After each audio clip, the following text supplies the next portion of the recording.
Assalamualaikum warahmatullahi wabarakatuh. Bapak, Ibu, saudara-saudara sebangsa setanah air,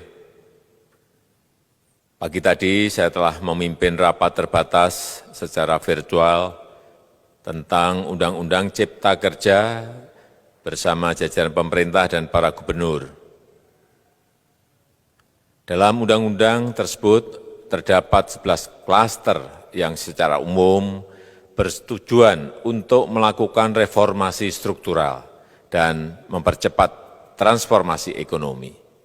Adapun klaster tersebut adalah urusan penyederhanaan perizinan, urusan persyaratan investasi, urusan ketenagakerjaan, urusan pengadaan lahan, urusan kemudahan berusaha, urusan dukungan riset dan inovasi, urusan administrasi pemerintahan, urusan pengenaan sanksi, urusan kemudahan pemberdayaan dan perlindungan UMKM, urusan investasi dan proyek pemerintah, serta urusan kawasan ekonomi. Dalam rapat terbatas tersebut, saya tegaskan mengapa kita membutuhkan Undang-Undang Cipta Kerja.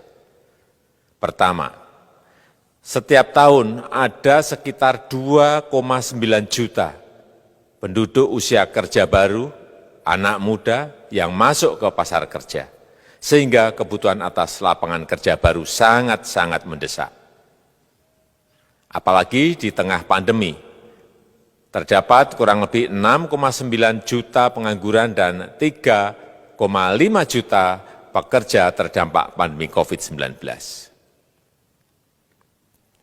Dan sebanyak 87% dari total penduduk bekerja memiliki tingkat pendidikan setingkat SMA ke bawah, di mana 39% berpendidikan sekolah dasar.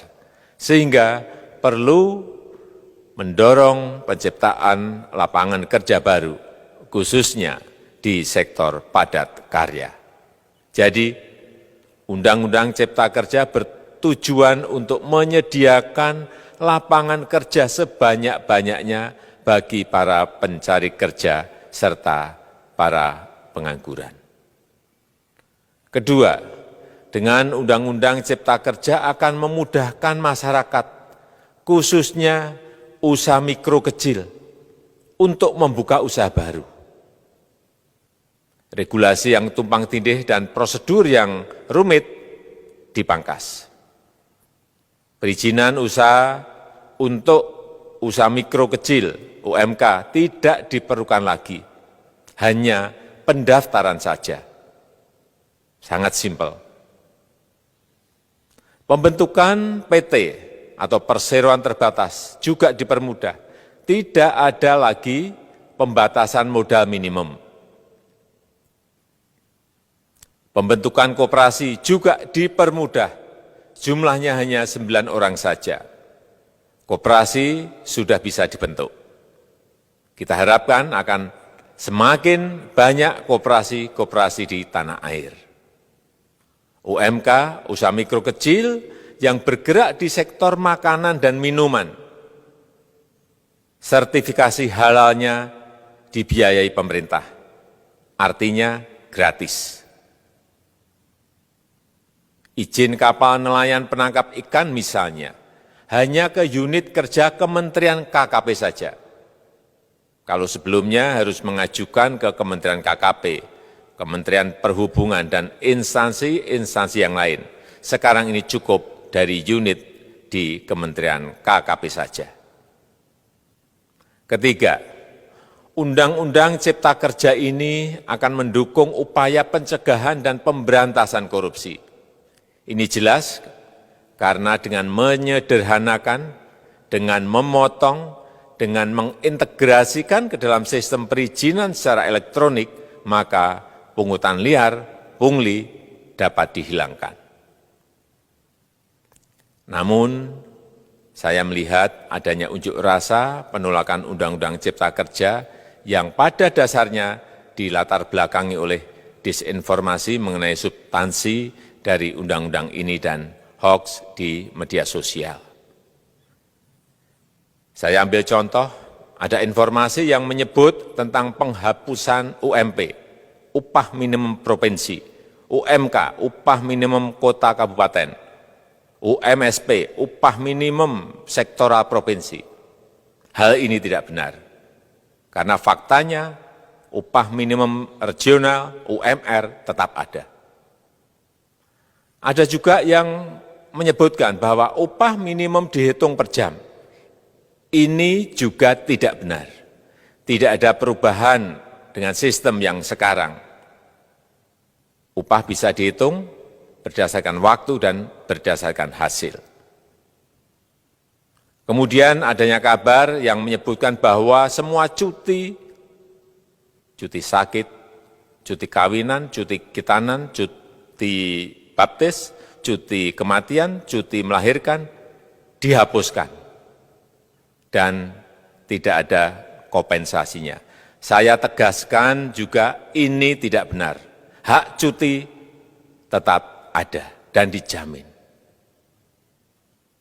Kemudian apakah perusahaan bisa mem-PHK kapanpun secara sepihak? Ini juga tidak benar. Yang benar, perusahaan tidak bisa me-PHK secara sepihak.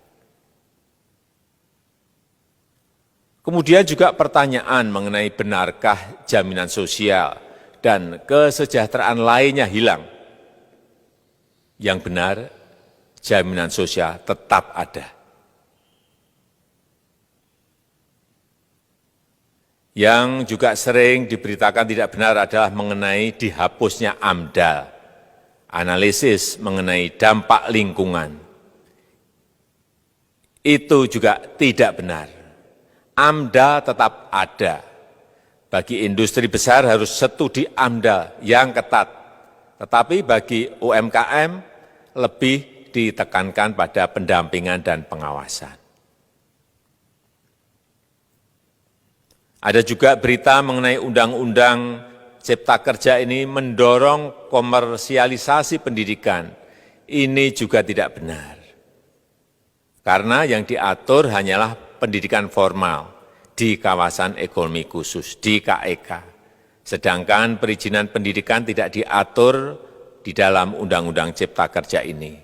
Apalagi perizinan untuk pendidikan di pondok pesantren.